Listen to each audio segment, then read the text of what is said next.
বাংলাদেশ জাতীয়তাবাদী ছাত্রদলের ৪৬তম প্রতিষ্ঠা বার্ষিকী উপলক্ষে গত হালিয়া বিকালে বাসাইল উপজেলা এবং পৌরসভা ছাত্রদলের উদ্যোগে এক আলোচনা সভা এবং বর্ণাঢ্য র্যালি অনুষ্ঠিত হয়।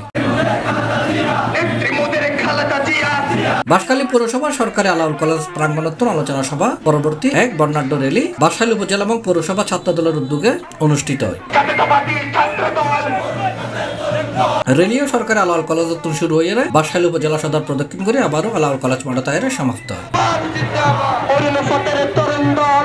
এর উপস্থিত আছেন বাঁশখালী উপজেলা ছাত্রদলের আহ্বায়ক প্রার্থী মোহাম্মদ ওয়াহিদ, পৌরসভা ছাত্রদলের আহ্বায়ক প্রার্থী আশফাকুল ইসলাম মাহিন, বাঁশখালী উপজেলা ছাত্রদলের সদস্য সচিব প্রার্থী মোহাম্মদ আরিফ, বাঁশখালী উপজেলা ছাত্রদল নেতা মোহাম্মদ আলমগীর, মোহাম্মদ ফখরুদ্দিন, নাসিরুল্লাহ, মফিজুর রহমান, মোহাম্মদ কলিমুদ্দিন, মোহাম্মদ মিজান, পৌরসভা ছাত্রদল নেতা শাওন শওকত, তানভীর, হুমায়ুন আহমদ রনি, নূর মোহাম্মদ মুন্সি সহ আরো বহুত কি। আমরা বাঁশখালী উপজেলা ছাত্রদল এবং পৌরসভা ছাত্রদল ঐক্যবদ্ধ থাকবো।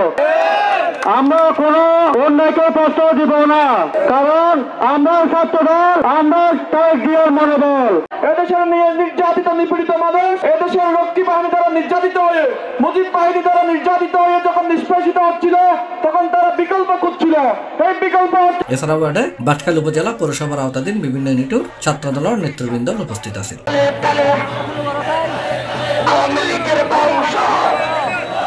C+ TV, Chittagong.